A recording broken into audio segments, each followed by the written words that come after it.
Hello ladies and gentlemen, and welcome back to another video. In this video, I'm going to be putting a cooler thermostat in my E39 540i. Now this is a 97 model, so it's a pre-vanos. It's an engine that doesn't have vanos.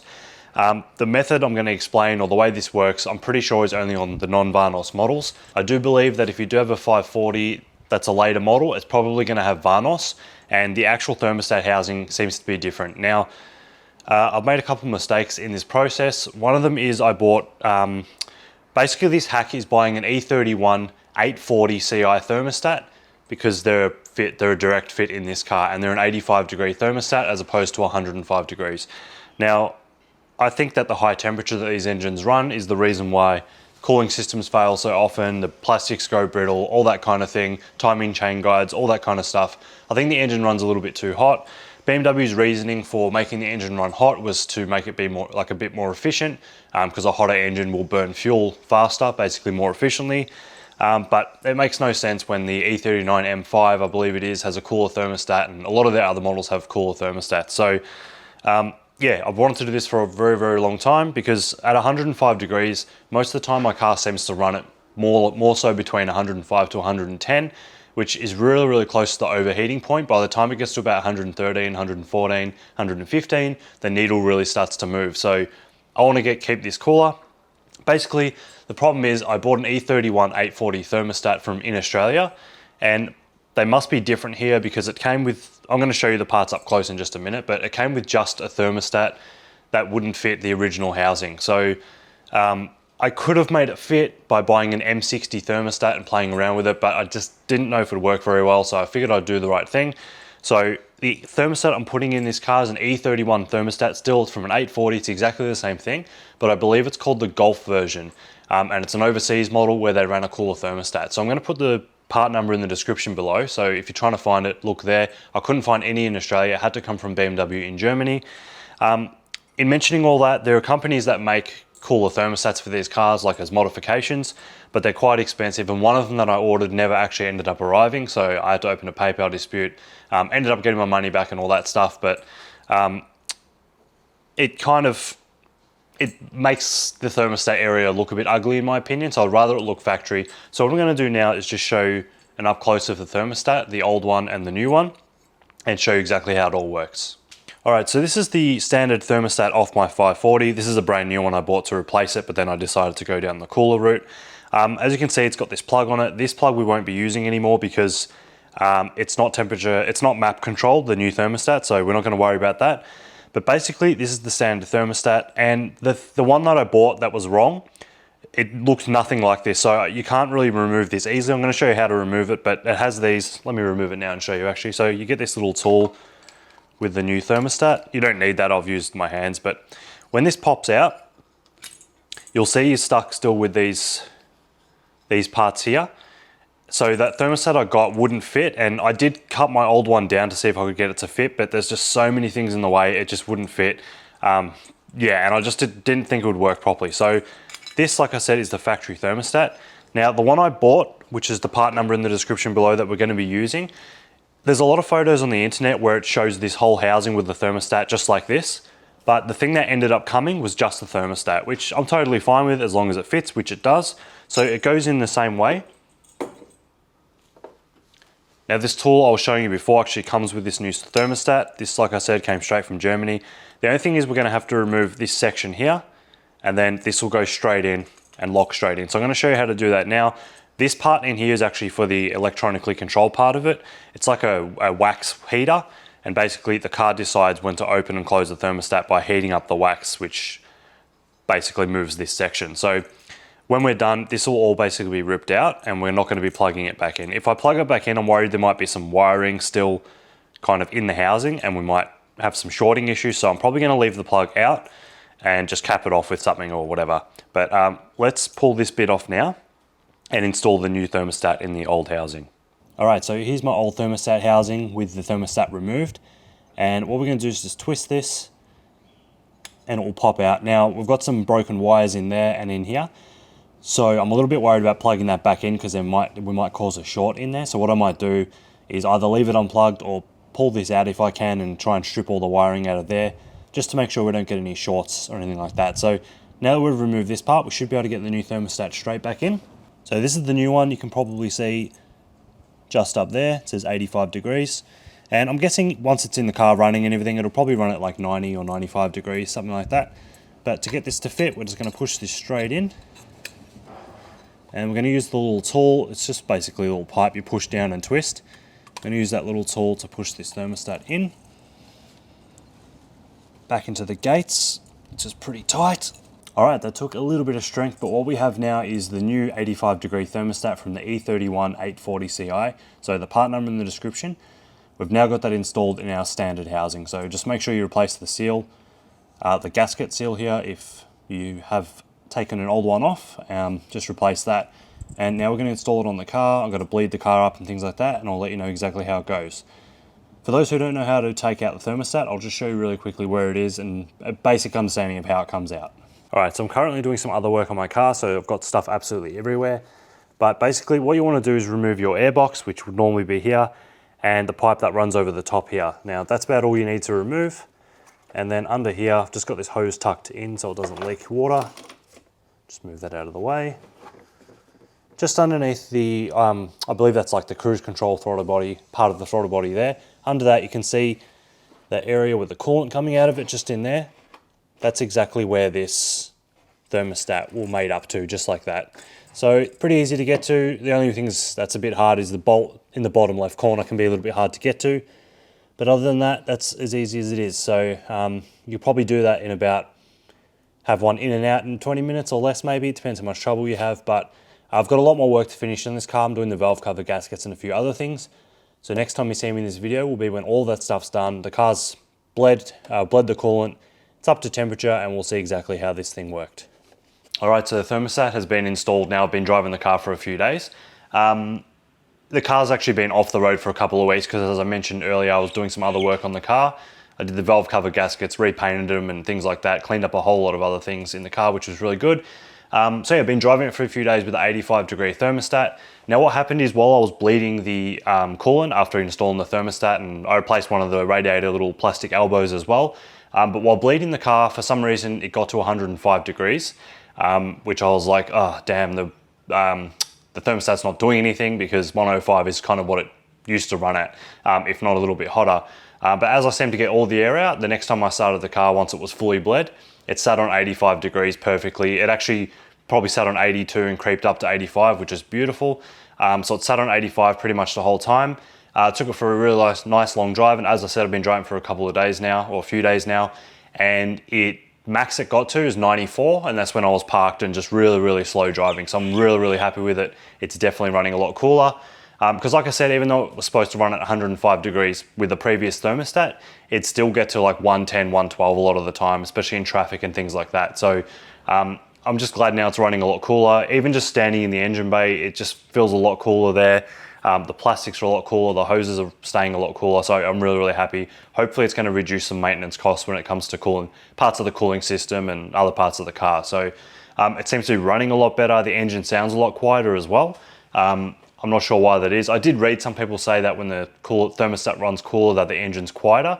Maybe it's to do with the oil retains its thickness rather than getting really thin and then the tappets get noisy and things like that. So I found the car to be nice and quiet, runs it just runs beautifully at the moment. But like I said, I've replaced a whole lot of other things. Like I did my spark plugs, gave the coils a really good clean, done the valve cover gaskets. So the car used to run really rich. I could smell fuel every time I started it and burning oil. Whereas now there's no smells whatsoever. So it's probably running rich because I had a lot of oil in the spark plug wells and the spark plugs were pretty old. So yeah, really happy. One thing that happened, like I said, it got up to 105 and started creeping a little bit when I was bleeding the car, but I suspect that's purely just air in the system because once I did that, next time I started, it's never gone over 94 since then. Even giving it a hard time, stopping for a long time, it just sits on 94. I've had it running in the garage, just sitting there for like 20 minutes, 25 minutes. I give it a rev every now and then because I don't think it's good to leave an engine idling that long. And even then, it just max it gets to is 94, but it does usually sit around 85, a little bit higher. It just goes up and down, but yeah, majority of the time it does sit on 85, so I'm very happy with it. Now, one thing that happened is when I first started the car, I always use the K-temp thing on the cluster, so it tells you the temperature of the coolant. I always use that because this car gives me anxiety with cooling issues, so I'm always watching the temperature. Maybe now I can relax a little bit more. But when I first started the car, it was like 17 degrees was the coolant temperature, which is normal because it hadn't been started. But then all of a sudden the needle shot to red and the K-temp reading was minus 125 degrees or something like that. So I started freaking out. There was something wrong with the sensor. Now the plug that plugs into the thermostat that I discussed previously in the video, all that does, it heats a wax element up that allows the car to control when the thermostat opens and closes. Now this new thermostat doesn't have that anymore, so I've left it unplugged. It's not actually a temperature sensor, so I had a feeling, well, I kind of knew that it wasn't that, but within about 5 minutes it returned to normal. So the battery's been disconnected in the car for about 2 weeks because, like I said, I did all that other work. So I'm thinking that it just basically needed to reset and recalibrate itself because it's been perfectly fine since then. So that probably won't happen to you if you don't have your battery disconnected for that long. Doing a thermostat, you don't need to disconnect the battery. I only disconnected the battery because I did the valve cover gaskets, which needed the positive terminal taken off the top of the motor, or the valve covers, I should say. And yeah, I did a whole bunch of other things. So you don't need to disconnect the battery for doing the thermostat, but I think with the battery being disconnected for so long, it kind of needed to recalibrate itself, or maybe the sensor just, I don't know, it was really weird, but came back to normal about 5 minutes later. Now, when it comes to installing this thermostat, I have left the part number in the description below, so if you're looking for it, it's there. This will only work, as far as I know, on pre-vanos 540s or M62s, because if your thermostat, where the hose goes on, if it uses a hose clamp, it should work. If your thermostat, the pipe of the thermostat comes straight out. If it's angled and it's a hose that kind of clips on, then you'll need a different thermostat. So this seems to be only for possibly the earlier 540s. Yeah, I'm not 100% sure on that. So do your research, try and take a look at your thermostat and see if it does come straight out and whether your hose uses a hose clamp. If it does, then chances are you're going to get the right one. And yeah, just remember it's like integrated, so the thermostat's part of that housing. We have to use that little tool to take it out.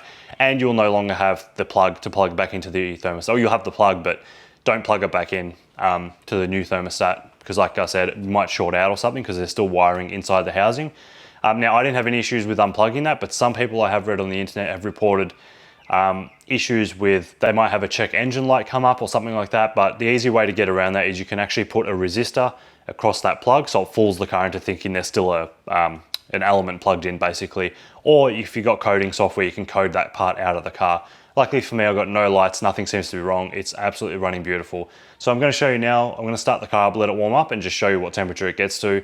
Yeah, but like I said, sits on 85 most of the time, and the max it got to was 94, which was really slow driving or just sitting on the side of the road for a long time. So let's start it up and I'll show you what the gauge or the temperature displays. So the temp's currently sitting at 26 degrees. It's only because I just started the car. It's a really warm day actually here. I think it's 28 degrees at the moment. So I've even driven this in the heat and it's just stayed that nice cool temperature. So what I'm going to do now is let the car get up to temperature, and I'll show you exactly what the coolant temperature is on the display. Now your car might not have the display. It depends whether you have the low or high cluster. This car is the high cluster, and it's called the OBC secret menu. So if you want to know how to access that, just Google it. But yeah, I'll show you this once it warms up.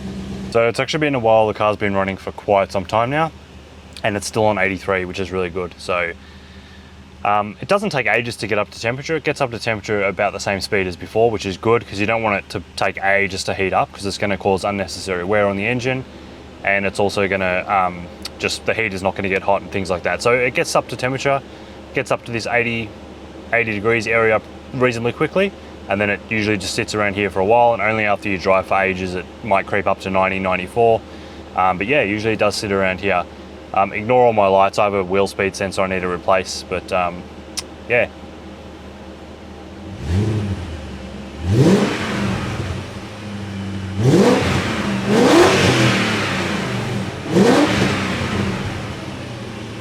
I might even still have a tiny bit of air in the system, because you can see as I rev the car, the temperature actually dropped a little bit.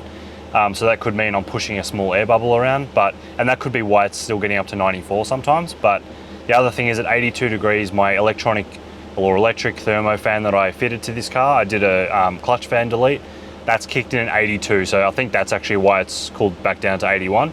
And as you can see, the actual temperature gauge, the mechanical gauge, still sits pretty much in the middle. These gauges are highly buffered, so they don't start moving until there's like a drastic temperature increase or decrease, which is scary because by the time the needle starts rising, you're pretty much getting pretty hot. So that's why I like to have this K-temp thing up so I can actually read the temperature. I also need to get my pixel repair done as well. A few more things to do on this, but yeah, you can see it's sitting on 83. Car's been running for about probably 10 or 15 minutes now. Yeah, and it actually cools down as you drive, as you pick up some speed. Yeah, I'm really happy with the mod. I think it's, yeah, awesome. There you go, it's just gone up to 84. Yeah, it's definitely, I'm really happy with it. I'd highly recommend it for anyone that has a 540. All right, so it's been another 5-10 minutes and it's still at 81. So yeah, I absolutely love this mod. I think it's, yeah, probably one of the best things I've ever done to this car. All right, so that's it. That's all there is to it. I'm not going to drive in my video because I've had it for 3 days. I've been driving the car around heaps. And like I said, the hottest it ever got to was 94, which is still 10 or 11 degrees cooler than its base temperature was before. Generally, it'd get to like 110, 112 sometimes. It's towards the end or before I replaced the thermostat, it started getting to 115, 116 and getting quite warm. So I suspect I had air in the system. I did have a radiator elbow that was leaking, so I'm guessing it might have been taking in some air through there. But yeah, just make sure you bleed the system 100% perfectly if you can. And yeah, other than that, it's a really easy job to do. If you can't do it yourself, mechanics shouldn't charge too much to do it, but just get the part. Depending where you are in the world, the part might be really hard to get. Like I said, I went through BMW Australia, but they got it from Germany. And even though at the moment it's all this COVID stuff, they said it could take up to 3 months. It was actually here in, I think, about a couple of weeks. I was really happy with that. And yeah, I'm just generally really happy. So we'll see how this goes. I might do a revisit video in the future and see if it's helped my cooling system kind of stay cool and break less things.